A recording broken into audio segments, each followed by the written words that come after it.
It ain't the left side or the right side, and it must be the FinSide. It ain't the left side. Thank you, Solo D. Welcome to another episode of On the FinSide here with Kat and Paul. Follow us on Facebook, Twitter, Spreaker, iTunes, YouTube, iHeartRadio, and Spotify. I'm Brian Cat NFL. Follow us fanatic_pick on Twitter. We're continuing our position-by-position segments for the NFL draft, looking at it through a Dolphins lens. Continuing with the offensive line as well. We've talked about the offensive tackles in a different segment. We've got centers coming up in the next one. Guard is the spot that, Paul, when you look at the offensive line, they signed Eric Flowers in the offseason, and that's really all that they've signed. And if we have it our way, and a lot of other Dolphins fans' way too, the Dolphins are going to have a different right tackle and then kick Jesse Davis into right guard. And that's important because if the Dolphins can take care of both of the tackle positions, either with existing free agents that are out there or Trent Williams trade or this robust class of tackles, you kick Jesse Davis inside and you may not have to draft any guards unless it's really for depth. You don't have to. And like you said, this is a fairly weak draft class at guard overall. The intriguing thing for me would be if the Dolphins feel, because I love Eric Flowers at guard, right? And love might be a strong word there. But I love guard play like what we saw out of Jamie Nails circa 2002. I mean, I love when you get one of these big monsters that has the speed and ability to pull and lead a play. And I don't really see that from Jesse Davis, and I don't really see that much in Eric Flowers. So if the Dolphins do think one of these guys can really up their game in that department, I'd be all for it, and relegating Jesse to depth, or possibly, as much as I don't love it, playing right tackle. Yeah, and there is no Quentin Nelson type of prospect in this draft. There is no 2002 Jamie Nails prospect in this type of draft either. There are some pretty decent names here, and a lot of them carry some strengths, but they also have some question marks too. So sorting through this list and putting one guy over another was a little bit challenging, but when I did it, it came away like this. My first guy I have is Robert Hunt from Louisiana Lafayette. He played right tackle in college. He's projected to kick inside to right guard. It reminds me a lot of Cody Ford from last year. But because he went to Louisiana Lafayette, a very raw player, he also missed the second half of the year as well. So, not a lot of snaps there in 2019. But when I watched him against Mississippi State, he did, when he played against a higher level of competition, he certainly answered the call. Number two for me is Jonah Jackson from Ohio State. PFF is very, very high on him. I'm not as high, but he's a smooth player in pass protection, that's for sure. He uses his hands very well. He's got great technique. He's played both left guard and right guard for Ohio State, and he's played against the highest level of competition. If you're looking for a great run blocker or a mauler, this isn't your guy. He's about 6'4", 305, 310 in that range. So good enough size and good technique in pass protection. Number three will be one of the more fascinating players in the draft, Netani Muti from Fresno State. This, if he hadn't been hurt as much the last 4 years, we might be talking about the best guard this side of Quentin Nelson. I mean, we would be talking about a clear first-round pick, but his 2018 season ended with an injury. His 2019 season ended with an injury. And he's played an overall 18 games in college. But when he's on the field, man, he can road grade people. And he had 44 bench press reps there at the combine. So any of these guys here, I still wouldn't feel comfortable taking them in really the first 2 rounds. But once you start getting into the third, fourth round area, especially if you see one of these guys drop to the end of the fourth round there, that provides some intriguing value there. I agree, and there's a few guys I'm a fan of, and I'm not sure if you mentioned this guy, but Damian Lewis out of LSU. I really like what I've seen out of him. I like the way he would lead the play. Even when you got him out there at the Senior Bowl, he was definitely responsible for one of the touchdowns. The interesting thing for me in this guard class is some of the deeper cuts. You've got guys like Cole Leveo out of Hawaii. He spent some time injured. He can play center, but actually he's probably better at guard. And he's got some speed, so he's got a little bit of that twitchiness to get to the edge. Tremaine Ankrum out of Clemson, another guy that I think is a developmental guy, but could be someone that turns into something down the road. I don't think Jesse Davis is the long-term answer at either guard or tackle. And so I'm okay with the idea of grabbing a developmental guy with one of those, 5th or 7th round picks and seeing what they turn into as you move along here with some coaching and with some of that nutrition and strength training that they get at the NFL level, because there's a couple of the guys too that played a little bit overweight. If you take a look at what was his name there, Cameron Clark, I believe it was. I think he could get even better, and he could definitely be one of those flexible pieces, the eventual Jesse Davis replacement that's got some upside to surpass Jesse Davis. And then John Simpson out of Clemson. He's another one that really could stand to drop some weight, get his athleticism up a little bit, and could suddenly turn into a very quick developmental prospect. So, I mean, there's a lot of different deep cut guys that could really turn into something as time wears on, but they need a little bit more growth before they're NFL ready. Yeah, I'm glad you mentioned Damian Lewis, because he came in at number 4 on my list. Just a real, what you see is what you get type of player. 6'2", 6'2", 327 pounds, a squatty guy, but very productive there against the best level of competition on that offensive line with Lloyd Cushenberry and Sadiq Charles.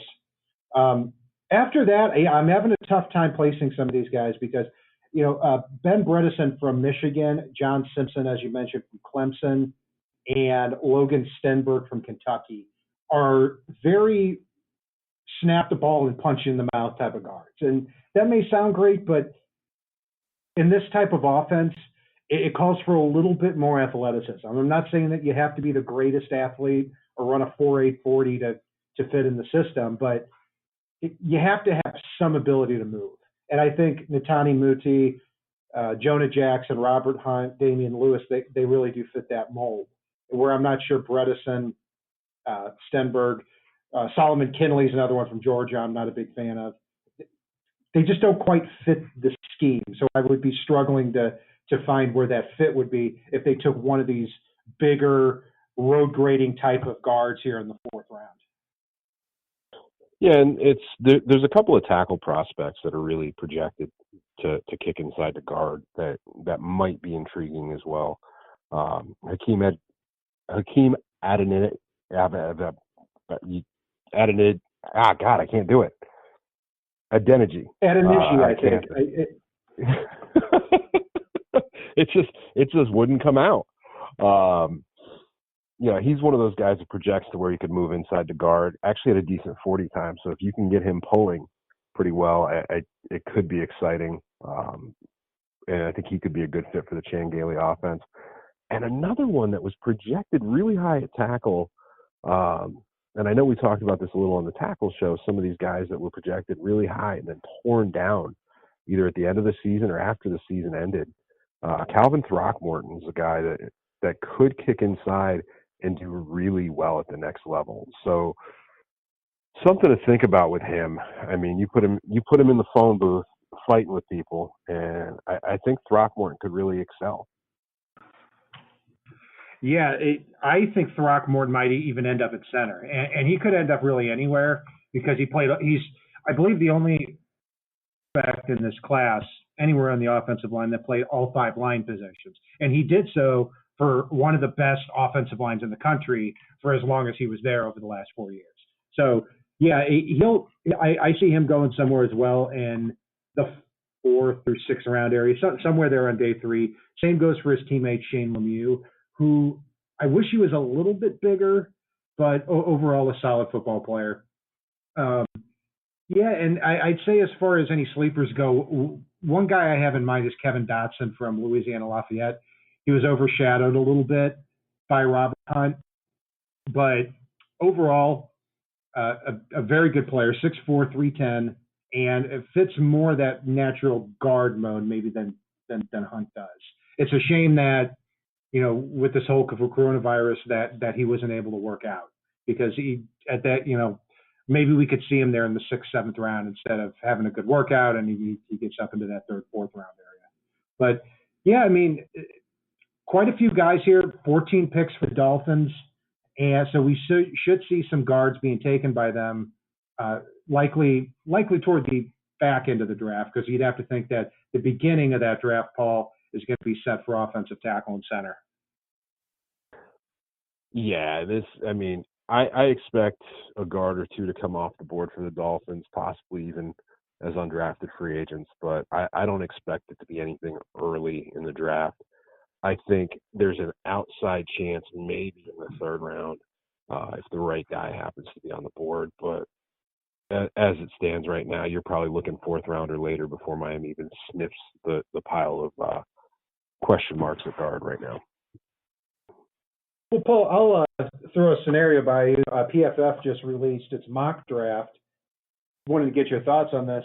They had the Dolphins trading from 5 up to 3 for Tua, given their 26th and 18 and 39 pick. And then with the 26th pick, they had the Dolphins taking guard Jonah Jackson out of Ohio State. So they come out of the first 40 picks with Tua and Jonah Jackson. Your thoughts? You can't see it right now, but I'm just blankly staring at you after hearing this. Yeah, I tell you I what, can find a way. I can find a way to get myself excited about Tua based on his skill set if they take him at 5. If Miami were to give up the 18th pick, and God knows what the hell else PFF had them giving up. I mean, probably 39. That's Jesus Christ. It's moving up to get Tua, and I understand some of our listeners want to do that, and I get it. It's if Tua hadn't busted a hip, dropped an ankle, dropped another ankle, had the thigh issue, etc., I'd probably be right there with you.